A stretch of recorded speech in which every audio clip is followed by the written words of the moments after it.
Ang sulat ni Pablo kay Filemon. Unang kabanata. Mula kay Pablo na nakabilanggo dahil kay Kristo Jesus, kasama si Timoteo na ating kapatid. Filemon, aming minamahal na kamanggagawa sa Panginoon, kasama si Apphia na ating kapatid, si Archippus na kapwa natin sundalo ni Kristo, at ang mga mananampalatayang nagtitipon sa iyong tahanan sa pagsamba sa Diyos. Sumainyo nawa ang biyaya at kapayapaang galing sa Diyos na ating Ama at sa Panginoong Hesukristo. Ang pag-ibig at pananampalataya ni Filemon. Lagi akong nagpapasalamat sa Diyos sa tuwing ipinapanalangin kita, dahil nabalitaan ko ang iyong pananampalataya sa Panginoong Hesus at ang pagmamahal mo sa lahat ng mga binabanal ng Diyos. Idinadalangin ko na sana ang pagiging mapagbigay mo na bunga ng iyong pananampalataya ay magpatuloy habang lumalago ang iyong pangunawa sa lahat ng mabubuting bagay na ibinigay sa atin dahil tayo'y na kay Kristo. Minamahal kong kapatid, labis na nagbigay kagalakan at kaaliwan sa akin ang iyong pagmamahal sa mga mananampalataya na nagpasigla sa kanila. Ang hiling ni Pablo para kay Onesimus. Ngayon, bilang apostol ni Kristo, maaari kitang utusan kung ano ang dapat mong gawin. Pero dahil mahal kita, minarapat kong makiusap na lamang sa iyo. Kaya bilang isang nakatatanda at bilanggo dahil kay Kristo, nakikiusap ako sa iyo para kay Onesimus na sana patawarin mo na siya.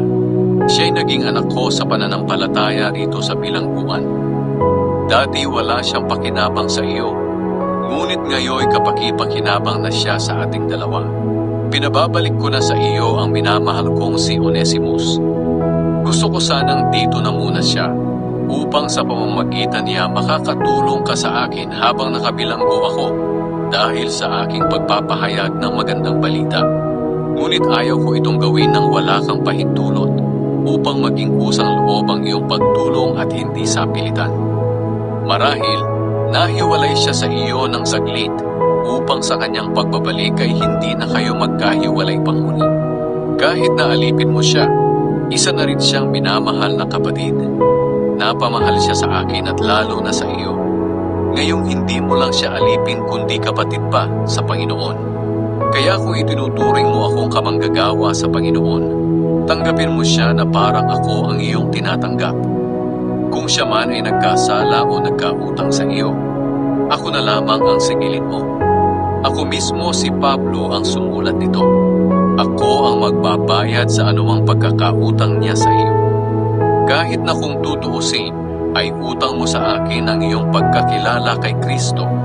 Kaya kapatid, pagbigyan mo sana ang aking kahilingan, alang-alang sa Panginoon. Paligayahin mo ang puso ko bilang kapatid kay Kristo.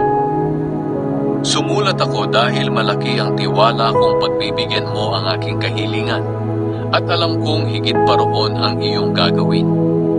Siya nga pala, ipaghanda mo ako ng matutuluyan dahil umaasa akong makakabalik sa inyo dahil sa inyong panalangin. Pangwakas na pagbati. Kinukumusta ka ni Epaphras na kapwa ko bilanggo dahil kay Kristo Jesus. Kinukumusta ka rin ng mga kamanggagawa kong sina Marcos, Aristarchus, Demas at Lucas. Pagpalain nawa kayo ng Panginoong Hesukristo.